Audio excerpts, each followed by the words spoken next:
Can you hear me okay? Very good. So it is truly my pleasure to have with us my colleague and friend, Dr. Gail Bretan, Associate Chaplain at Wake Forest University for Jewish Life, but she is the chaplain for all. And as we were exploring the scrolls and the festivals and how we were going to deliver this conversations and these gatherings, I thought, my goodness, I cannot do the book of Esther any justice. Let me invite to be with us one of our very own friends, Gail Bretan. And so I'm not going to take a whole lot of time introducing Gail. I am going to open the floor for her to do her thing and tell us about her and also about Esther and the Festival of Purim. Gail, thank you for being with us tonight. So hello, I am so excited to be here with you, and thank you for inviting me. I just want to talk about how grateful I am that I am in this community. It's just really wonderful and amazing. Esther is one of my favorite Bible stories, and Purim as a holiday is really unique. And what I'm going to do is talk about some of my personal connections because my grandmother's name was Esther. And had my youngest son been a girl, his name would have been Esther. So there's a lot of connection related to that. I've been at Wake Forest 6 years. It'll be 7 years in January. I'm also attending rabbinical school at the Academy for Jewish Religion, which is the oldest pluralistic rabbinical and cantorial school in the United States. And I have kind of, even when I've had jobs that have been very secular, I've always been the Jewish mother. So, and what I want to let you know is I'm a resource to the entire community, not just Wake Forest. And I'll put my email in the chat. Feel free to contact me if you have any questions after this or at any time. And email is the best way to reach me. So what I wanted to do was actually go around and have you introduce yourselves, because I understand this is a cohort that's been meeting together. And I would love for you to tell me about your favorite part or of the book of Esther, or what you've heard about it, because I know a lot of times people get busy and don't get to read, but what you've heard about it, and one question you have, so that I can make sure that I answer your questions, but it also so I get to know you. So I'm just going to start by calling people based on my screen. So I'm going to start with Anderson. Hi, nice to see you, Gail. Thanks for being here. I've been at Green Street Church now for about 2 years. I had been in Columbia, South Carolina for 6 years before that, and had gone to Green Street before that. So I'm home now. I'm not sure how many years. Welcome home. Welcome home. Thank you. It's nice. And I think my favorite part of Esther is when she says, "If I perish, I perish." And I just love that. So I don't really have a question at the outset for you. Maybe I'll hold it until later. That sounds great. Okay, Chasey. Did I pronounce your name right? Hey, Gail, we're so glad you're with us tonight. So I've been at Green Street since 2005, and I, believe it or not, even though I've been a faithful Christian my whole life, I haven't done a lot of Bible studies, so I don't know much about Esther, I'm embarrassed to say, but. You should not be embarrassed. Yeah, and I think it'll come back to me when I hear things tonight, but I am definitely here to learn tonight. Fantastic. Thank you. Kelly. Hi, Gail. Thanks for being here. Gail, I love the passage of, the question of perhaps you were put here for such a time as this. And I've always felt like that is a good phrase to use when somebody's making a big excuse. So to kind of pull that out. My big question for you is, will you come back next week and do the Song of Songs? So that would actually, no, we are not. We are not letting Kelly off that hook. I just wanted to say that. No. I made that would decision actually, while I was gone. I would recommend my husband, Oh, okay. an English teacher, who teaches it from an English and Jewish perspective. Nice. So I can check with him and see if he's available this time next week. Is it? That would be great. I'd love to talk with him about it because I've been sort of going after that angle myself. So that'd be great. So Kelly was not in the meeting where we assigned books, and so we put him with the Song of Songs. Kind of a hazing, really. Okay, hazing. so yes, I have your email, so I will put you in touch with that. Thank you. Okay. Paul.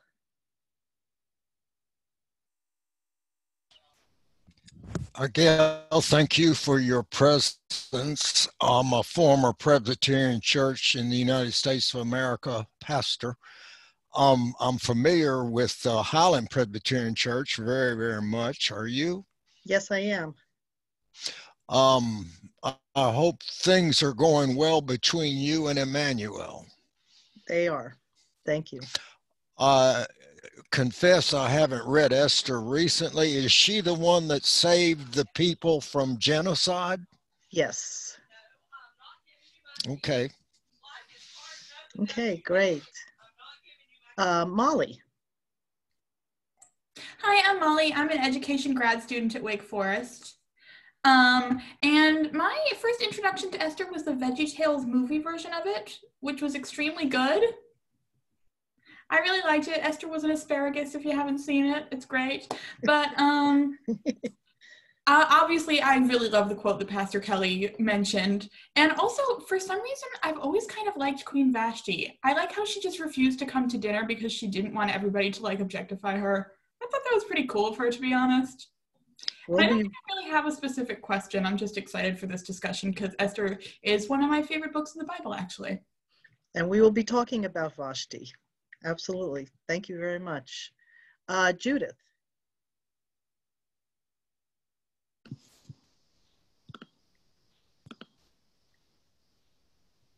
Hi, sorry. This is terrible. I'm eating my dinner and I had 3 other classes. So totally understand. Now I don't have the right glasses on to see the screen, but yeah, so I'm here basically to learn. Everything Chasey said was basically applied to me too. So I'm here to learn, and I think things will probably sound familiar eventually, but I thought I should know more about Esther. She has a book of the Bible named after her, so I'm here to learn. Thank you so much for being here. Looking forward to it. I might have to cut out early too, so hopefully there's no Zoom etiquette law. That's fine. I also want to give Heather and Maria and Sarah a chance. So Heather, your favorite part and what question you might have. Well, like Molly, I'm always, I have a lot of, I really think that it's important in reading Esther that we really honor Vashti and her decisions about herself and her autonomy and her body. And just, I have always wanted to sort of play with the way that Vashti and Esther, how that kind of non-relationship relates to each other. And also I'm just really interested in this festival of liberation. And I think that a festival of liberation is something that we all need to know more about and learn more about.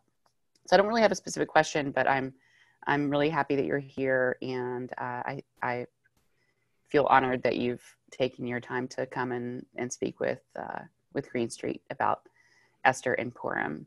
Absolutely. Maria. Thanks, Gail. So God is not mentioned in the story. And that is fascinating to me.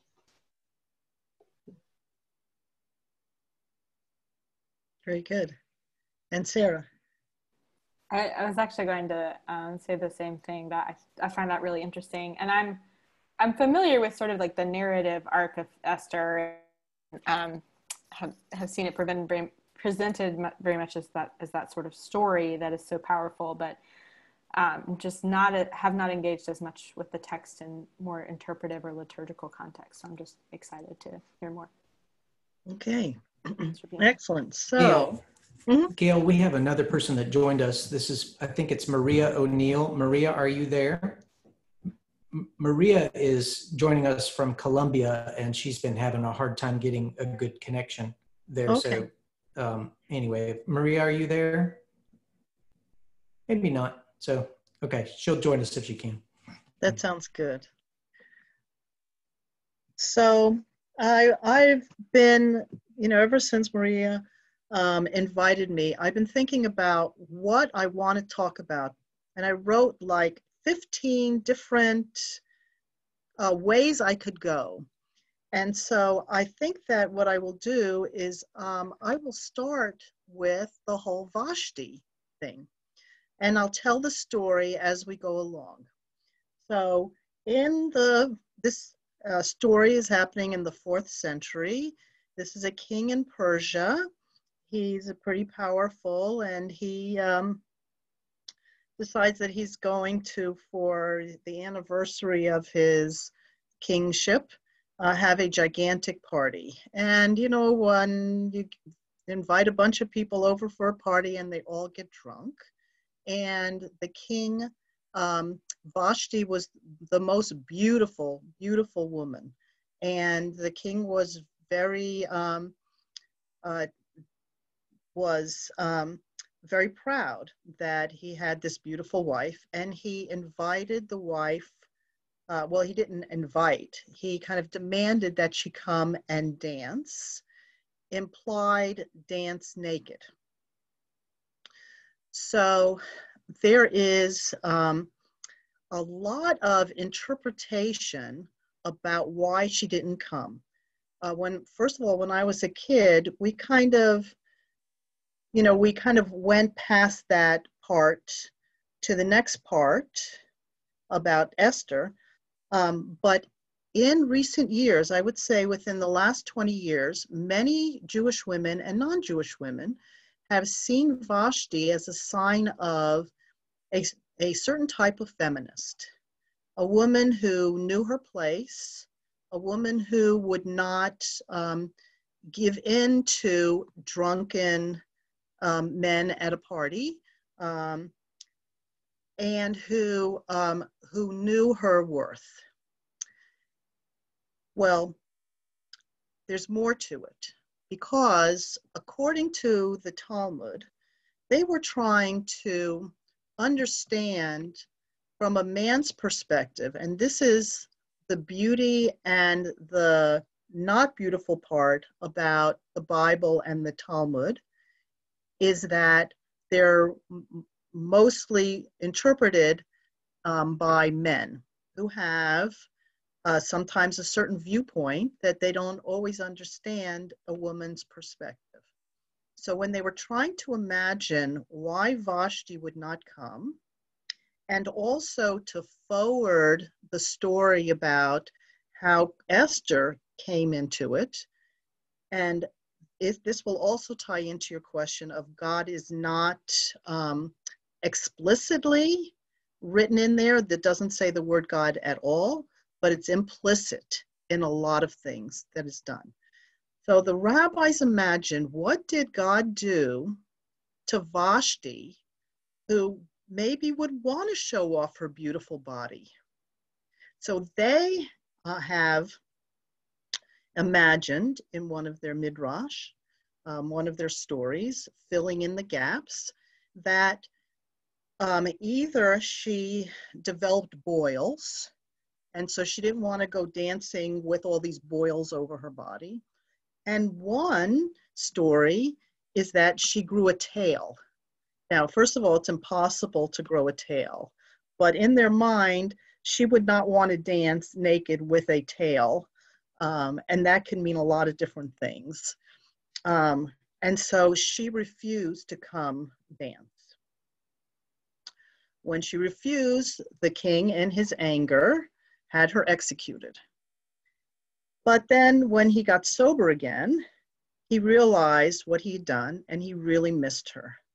And so he was very sad, and all of his advisors said, well, you probably get a new wife, okay? We're gonna go and find the most beautiful women in your kingdom, and we are going to have a beauty pageant. And you get to choose the person who you think should be your new bride, and then you won't be lonely anymore. So they had this big beauty pageant, and one of the people who ended up being in the pageant was Esther. Now, so one of the things I think is really fascinating about, and you know this, clergy, that people who have only an elementary school, religious school experience don't know that the more that you read the Bible, the more you see it's very adult. The stories become more and more and more adult, and you see more and more in deeper layers. So Esther has an uncle, Mordecai, and Mordecai says, you should be in this beauty pageant. Now, Vashti is one form of feminism. Esther is another form of feminism. She is working within the structure that she is given to forward herself and forward her people and all of that. So they have this beauty contest, and one of the things they do for the beauty contest is they have, I guess what would be today considered an entourage of people who would, you know, give you these beautiful, luxurious baths so your skin would be soft, and would put makeup on you and all of that. So she she was nice to everybody, which is also a different form of feminism as well.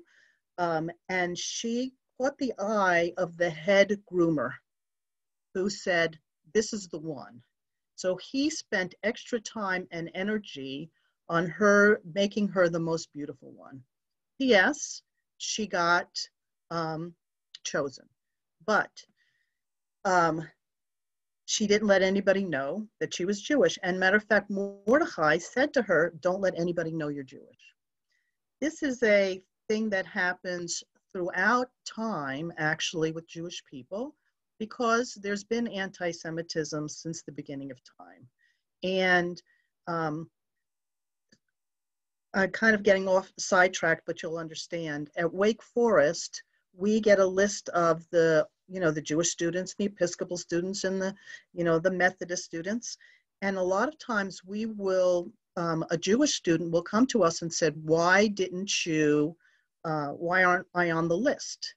Well, when they filled out their application, they put no preference for the religion part. And when we ask them afterwards, why didn't you?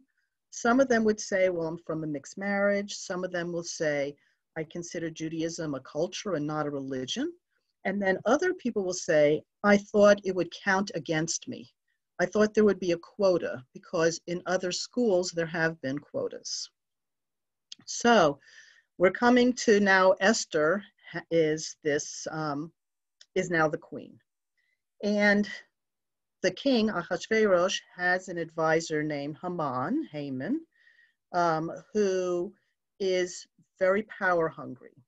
And he wants everybody to bow down to him because he's like way up there in ministers.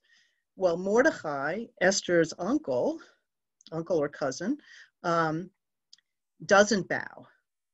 And so he gets pissed off.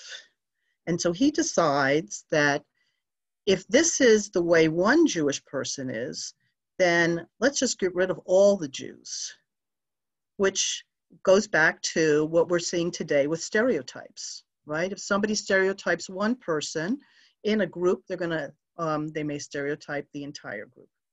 So he goes to the king and says, these people are different than the other people in your kingdom. They're, and so let's get rid of them. Let's execute them all, kill them all. And the king's like, okay, and we'll take all their spoils and we'll take everything. The reason that it's called Purim, the holiday, is because Purim means lots. Like when you were a kid and you were picking who would go on the basketball team, and you would take little straws and you would make them different sizes.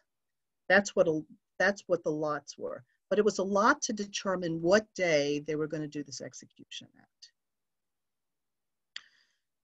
So we have the date set, and Mordecai comes to Esther and says to her, you think you're going to be safe when they kill all of us, right? That's what you're talking about.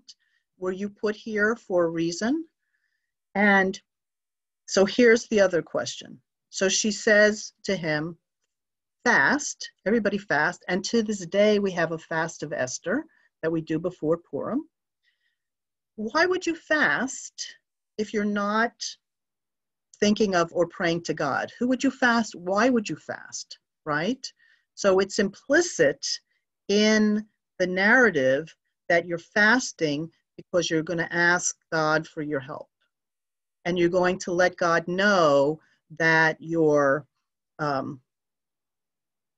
to hear you. So they fast, and Esther comes up with a plan. And her plan is to invite Haman and her husband, the king, to a little dinner party, just the three of them.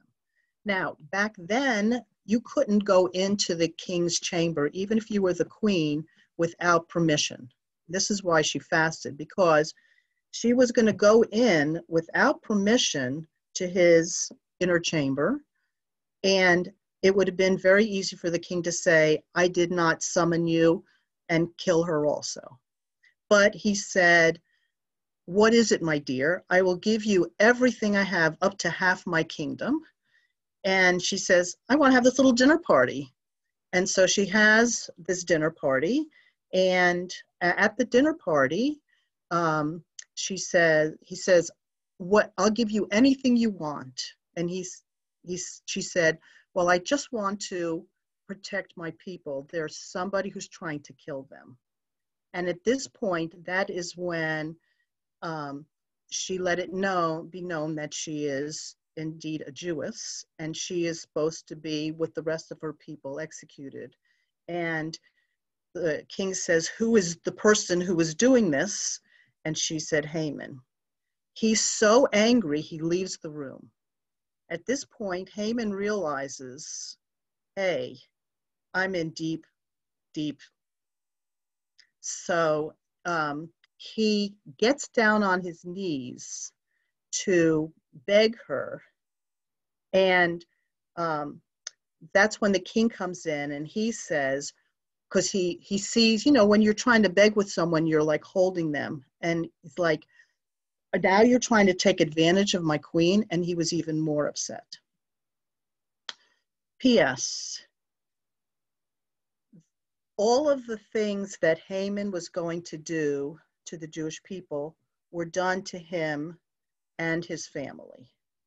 So I want to tie back modern times, because some people believe in karma, what goes around comes around. And some people also believe that when things get twisted, when they get topsy-turvy, there's a reason for it. So Purim, because we thought that we were all going to be dead, we are now celebrating life. And what are some of the ways that you celebrate life? You give gifts to the people that you love. And so that's one of the things that Mordecai said you do. you also give charity to the poor. So every year at Purim, which is usually in March, we give gifts to the people that we love, usually like a goodie basket of chocolates or whatever, and we give money to charity. We go to synagogue and we listen to the story. And there is kind of a famous saying that has a sense of truth to it that can actually be said about most Jewish holidays, which is, they tried to kill us, we're still here, let's eat. So food is very big in Judaism. And the interesting thing, the food that is known at this time of the year with Esther and with Purim is called Hamantashen. Now, when you read the Megillah, it's a scroll, it's handwritten on parchment, and you chant it a certain way. And whenever the name of Haman, the bad guy, is mentioned, you do noisemakers. So let me show you. I brought three of my antique noisemakers. This one was from 3rd grade. Can you see it? So there's the king and Esther, and there's Mordecai, right? This one is, well, when there's more to the story about how Haman got even more upset, because there's a story of Mordecai overhearing 2 of the king's guards planning to overthrow the king. And so he reported that. And one night when he couldn't sleep, they read that story. And the king said, what did we do for this person who saved my life? And they said nothing. And then he asked Haman, what should I do for somebody who I want to honor? And Haman thought it was him. So Haman said, put him on a horse, put him in the finest king's clothing, and Haman, you get to pull the horse. So now Haman's even more pissed off. So this is another one. And then this one is just the word Purim in Hebrew, and Grager. So this is the noise it makes. So imagine your congregation in Green Street. Anytime name would be mentioned, all of the people would be doing this to blot out the name, which is an interesting way of doing it. Also, people dress up, and one of the questions that I usually get is, isn't Purim the Jewish Halloween? And there are similarities in that people dress up. But for Halloween, generally you would dress up in something scary, right? Ghoulish and vampires and skeletons and things like that. And there's a lot about death. Whereas in Purim, you dress up like royalty, or you dress up like Esther or Mordecai. And it's about life and about being able to live. And one of the other things that's in the Talmud when you celebrate Purim is that you're supposed to get so drunk that you don't know the difference between blessed Mordecai and cursed Haman. Why is that? There's a lot of different reasons. A lot of times people have conflicts with each other, and they may not be talking to each other. But if, let's say you're at your congregation and you had a fight with someone, but now you had a little bit to drink, maybe you're going to start talking to that person. Maybe you're going to make up with that person. You know, it lets down boundaries, but it's also tied in to a thing that we don't do in America, but they do in Israel, called Yom HaFuch, which is it's literally upside down day, because everything that was supposed to happen flipped. And so that day in Israel, which is right before Purim, you wear your underwear on your head. You wear your socks on your hand. You know, it's a flip day, and it makes you realize how you do things the same every day.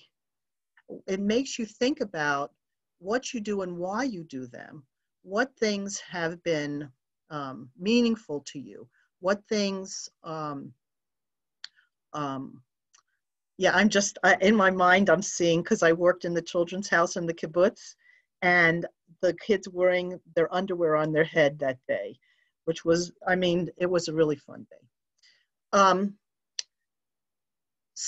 So there's like a lot of connections related to how things could be different. So if we take that with today and racism, right? Imagine things being flipped. And I think for me, a lot of the issues of white supremacy and people being afraid of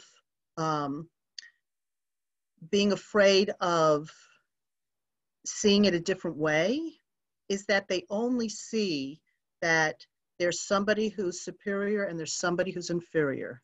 So if I have been superior and now other people are going to be superior, they're going to treat me the way I've treated them.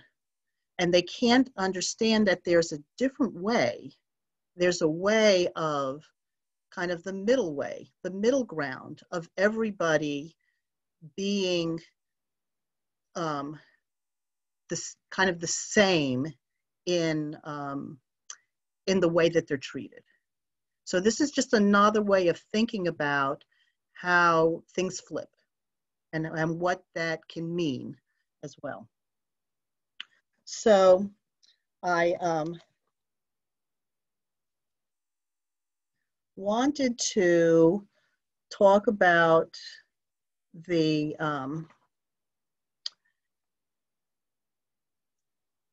once again, the whole thing of Sunday school when you were a kid versus now as an adult and the things that you're learning about Esther.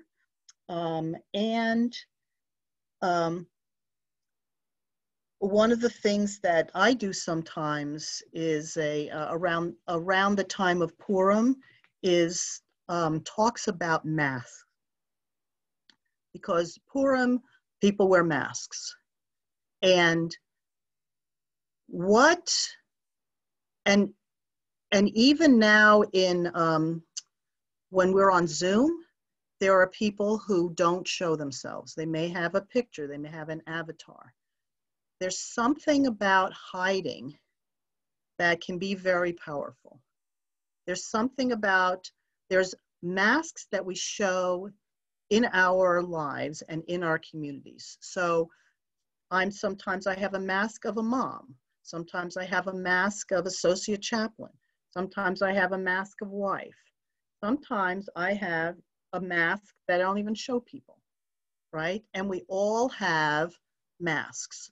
So that's a very, so at a holiday like Halloween, when people wear masks, even yourself, think about it. Sometimes you took on that persona or you thought about what it was like to be, you know, a vampire or be a queen or whatever. Sometimes you can try different personas on when you're masked. And then it also gives you an opportunity to feel what it's like to be in somebody else's shoes. So there's a lot of tie-ins related to that as well. So one of the favorite things to do is to cook a cookie called Hamantaschen, based on the bad guy, which I never kind of understood why you would, but it's a triangle pastry. And I'm gonna put the link in your thing because here's one that's good.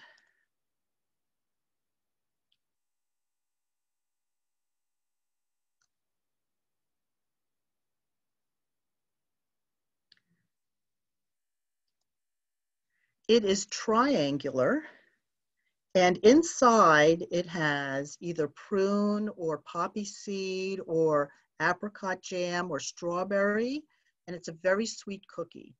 And when I was a kid, why are they triangled? He said, because that was the kind of hat that Haman wore. When you think about the Revolutionary War, with the triangle hats. But in Hebrew, it's called Oznei Haman, which literally translates as the ear of Haman. So Haman had a triangle ear, once again, kind of making fun of that. But it's usually included when you give gifts. People make a lot of Hamantaschen and they give it. There's Hamantaschen. So if you went to Temple Emmanuel, they every year have a Hamantaschen bake-off that is so much fun, where it's like Iron Chef, where they have a secret ingredient, and then people try and do different things. Yeah, they're really good. So so that's nice. Also, there's songs, and I'm going to include a link to them. It's interesting because it's a really fun and joyous holiday, and it's got some cute songs that you can listen to as well. It's got the words, it's got the music that you can listen to as well. And I'm not the best singer, but one of the favorite ones is Chag Purim. Chag Purim, Chag Purim, Chag Gadol HaYehudim, Asmechot, Rashanim, Gesher Nisanim, Havan Arisha, rush, rush, rush, with the thing, Havan Arisha, rush, rush, rush, Havan Arisha, rush, rush, rush, Rashaim. So it's about the groggers and about being joyful, and it sounds very joyful as well. So I think this is a good time to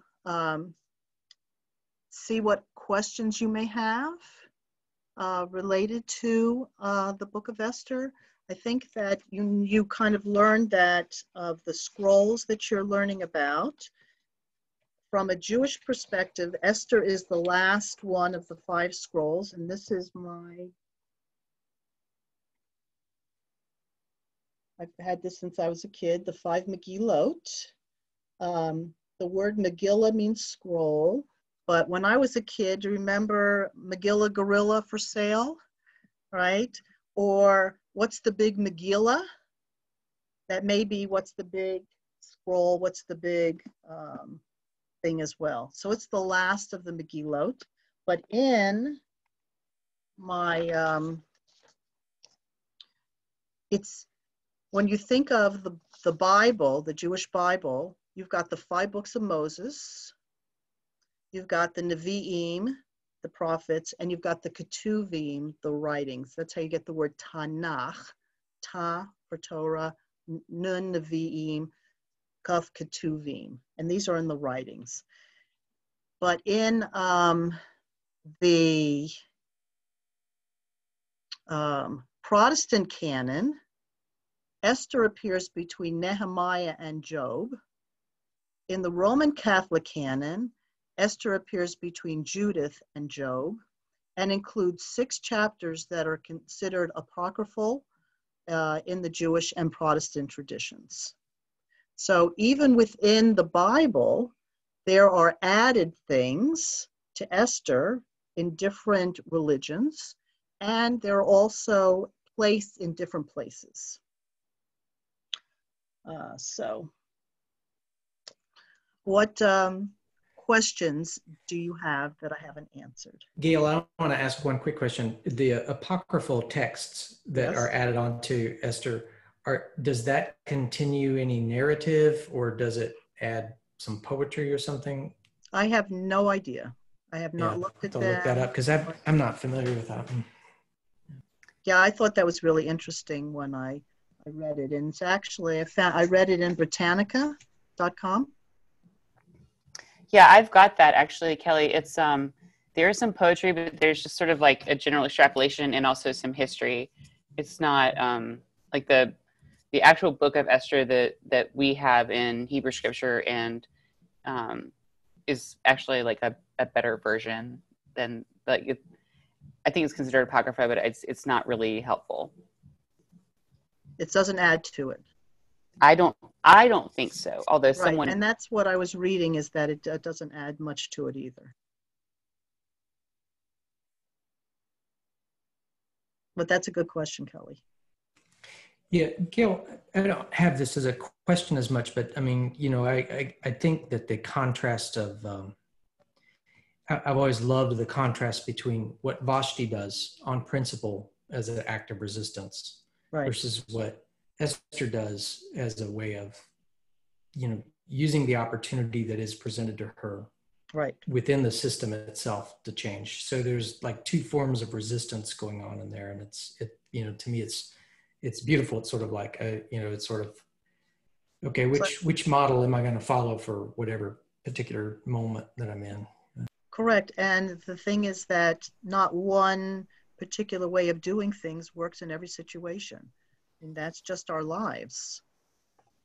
You know, sometimes you need to be, you know, in your face defiant, and then there's times you need to work within the system. And being able to discern that is what some people might call wisdom. I think that's why this is such like an inherently like feminist womanist text, because it is showing like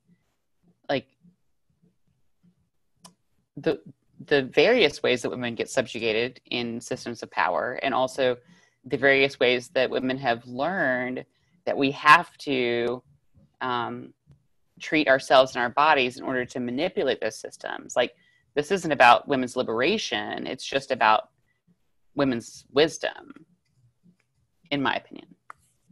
Right. If I were to say the term feminine guile, how would you translate that, and how would you see that? Is that a positive or negative thing? It is a necessary thing. Modern day translation might be nasty woman. So, yeah. Right. Or persistent. Or someone who just needs to get her refrigerator fixed. You know, like. I just inquire about Purim in March. Yes. You have a festival of kind of a cooking festival. Is it do you sell to the public? So it's very interesting. The festival is, so the way that a Jewish day is set is it starts on sundown the night before and then goes through sundown the day after. So the night before, you would go to synagogue, you would read the Megillah, the whole thing, you would use your noisemakers, people would have a festive meal and they would serve Hamantaschen.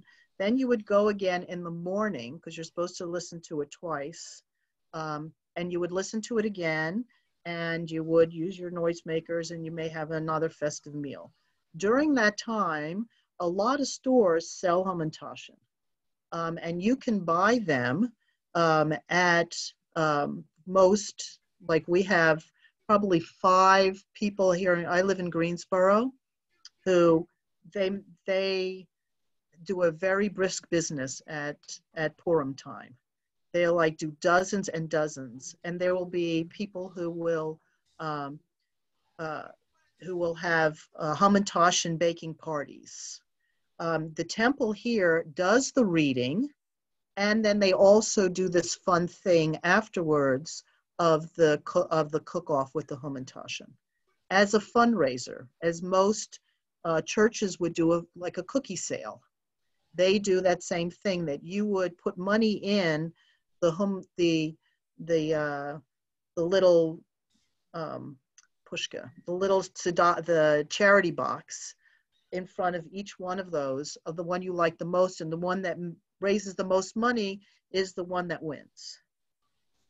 So there are a lot of different ways of tying in fundraising, tying in. It's not like Rosh Hashanah or Yom Kippur, where you're not allowed to work, or Sukkot or Passover. You're allowed to work on Purim. You're allowed to do things you may not be able to do on other holidays. But it's a fun thing, and a lot of people, Jewish and non-Jewish, come to temple for all kinds of events, and they've come for that Hamantaschen thing as well. I will remember at March, and maybe what we'll do is we'll have a Hamantaschen baking at Green Street or something. That would be fun. Gail, I love Hamantash. The first time I was introduced to it, I was at a clergy group that Fred from Temple Emmanuel in Greensboro Fred Gutman, came to. yes. Yeah, Fred Gutman. And Fred came and he brought a bunch of the Hamantash for us, but all the clergy that had gathered there. And then he also said, you know, as part of this tradition, he also had to ask our forgiveness, which was really interesting. I mean, he was sort of modeling it, and he sort of had this little talk about it. And then he said, well, are you going to forgive me or not? You know, it was really that great. Sounds like him. I wondered about that as part of the tradition, if there's a ritual or something around that. No, but that's what I was saying about with getting drunk and people forget. Why are we fighting in the first place? We used to be really great buddies. So there is a forgiveness portion in that, just like God is not explicitly mentioned, but implicitly, forgiveness is not explicitly mentioned, but is implicit.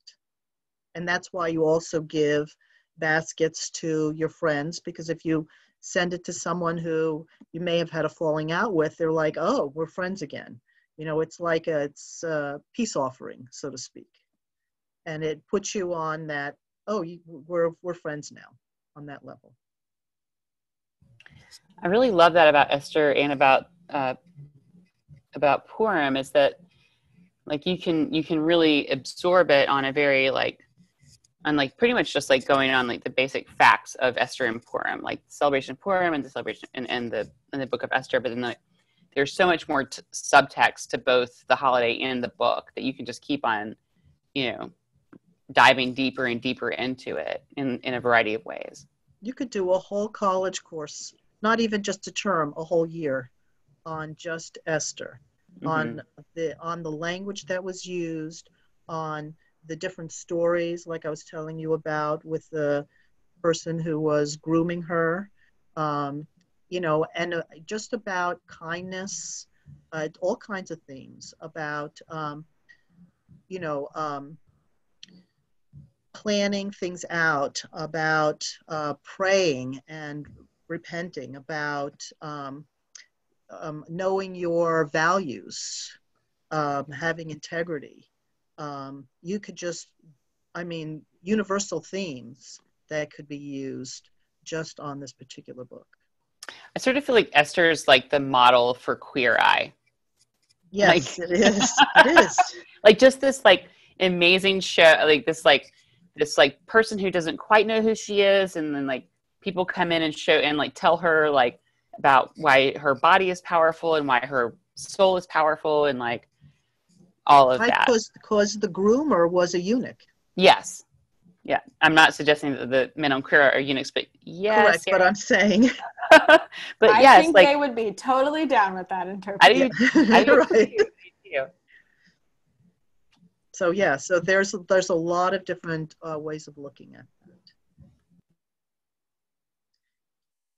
I will say the part of the story that always makes me feel a little bad is the end, where they not only execute Haman, but also his whole family. And it's like, yes. I get why they did it. He was planning a genocide. He absolutely deserves to be punished. And that was a way of seeing justice done. At the same time, I always feel a little iffy about revenge. I don't know. We do too. We do too. Matter of fact, that is a lot that's been written about as well, that a lot of Jewish people have a problem. Okay, Haman, we understand.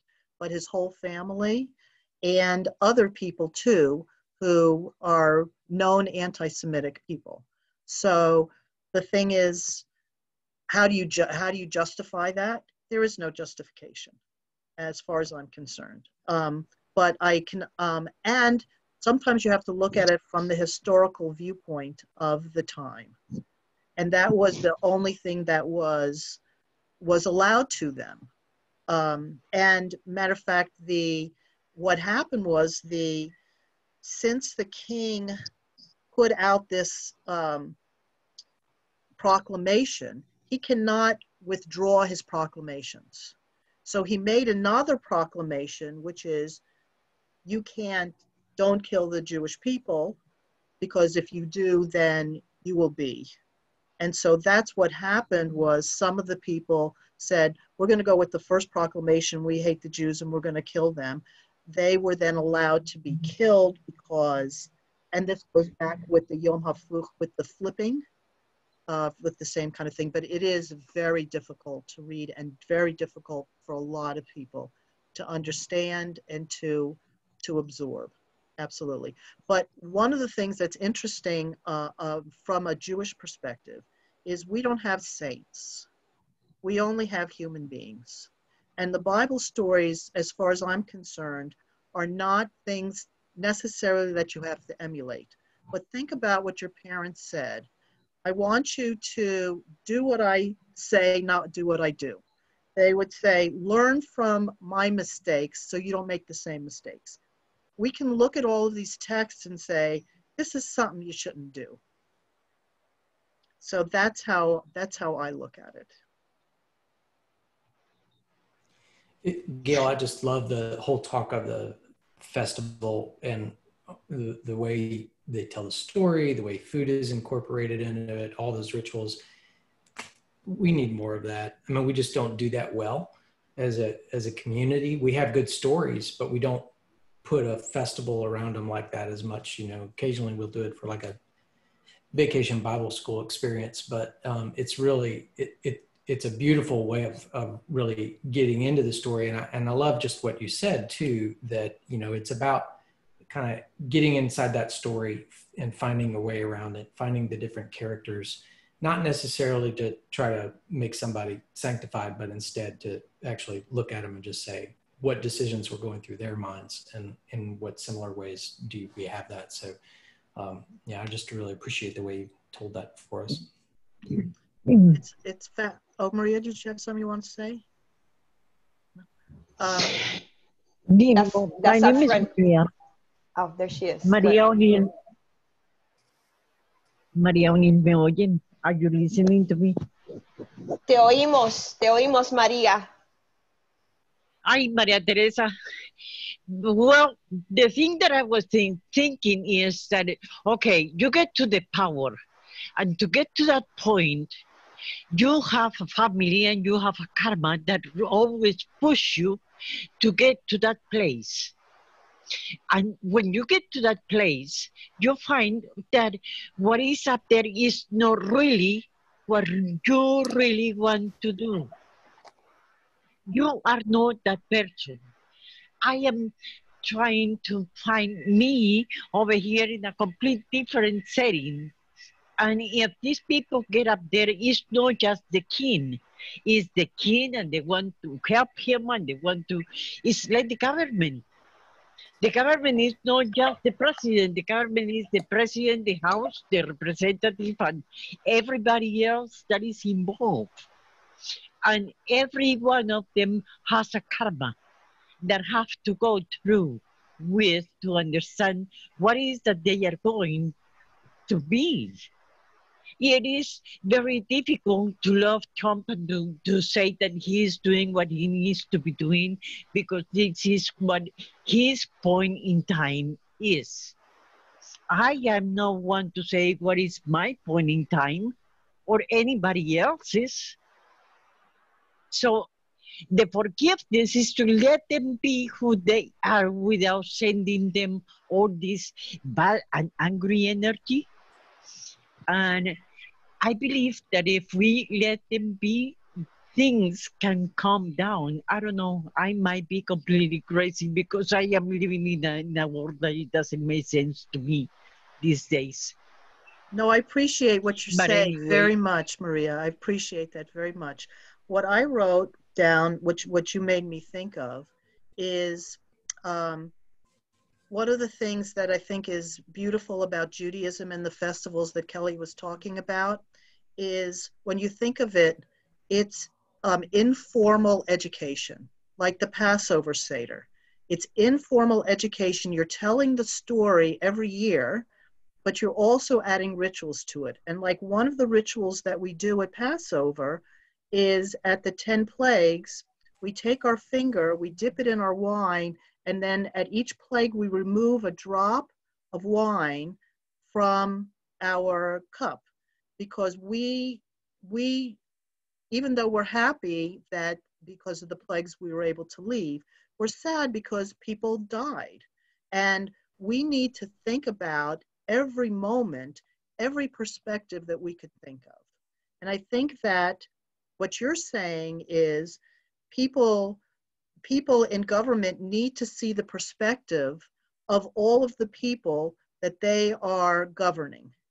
And sometimes if you haven't been through these kind of festivals and you haven't thought through the different perspectives, you may only see the king's viewpoint. You may not see Esther's viewpoint. You may not see Haman's viewpoint. You may not see Mordecai's viewpoint. But what this does, what these books do, is they help us expand our viewpoint to try and understand how different people perceive the world and how we can understand. So I thank you for bringing that up. Gail, I think one thing that we've been learning as we've explored the scrolls and the festivals, and one thing that we've been trying to sort of absorb as a Christian community, is how often, like, as Christians, we inadequately express the fullness of human life and emotion. I think Sarah did a really good job when she was presenting Lamentations about talking about how we don't have these moments that are just, you know, like we Christians are very, like, much wanting to get back to hope and grace constantly. Like Correct, we're just racing there all the time. And so I think that it's been really helpful for us to, and especially at this time, there's a lot of suffering, and how do you deal with suffering? right. Absolutely. And sometimes, you know, some Christian communities deal with suffering by just pointing right back at resurrection, like, too much, right? Like there was a death before that happened. And so I think that this has been so helpful for us to sort of see how, like our siblings in faith, like, explore really the depth of life and human experience in celebration and in observation. Thank you. I'm so, as I said, so honored and grateful that you invited me. And let's look at doing some Hamantaschen in March, which would be fun. I've already got plans to bake those this weekend, so if anybody wants some. Okay, Molly, I'm over. I'm coming over. Very nice. Any other questions? Because I think we're at our 8 o'clock time. And so. Gail, thank you so much for joining with us. It was really insightful, and I just, you know, I'm looking forward to March. I'd like to, you know, get over there and be with you all for that. And it was just really helpful. Thank you so much. You're very, very welcome. Thank you, Gail. Thank you. And I look forward to more gatherings like this with you, teaching us more and sharing more about traditions and the lovely rituals and all of that wonderful. Absolutely. When you see your Jewish friends, a week from tomorrow is Rosh Hashanah, the beginning of our new year, and the start of our holiest days leading to Yom Kippur. So definitely keep us in your hearts and prayers. We will. Thank you so very much. Good night, everyone. Thank you, Thanks, Gail. Gail. We'll see you next Thursday for Kelly is presenting Song of Songs and Passover. Sex education in the Bible. Yeah, very good. Erotic poetry. We'll talk. Yes.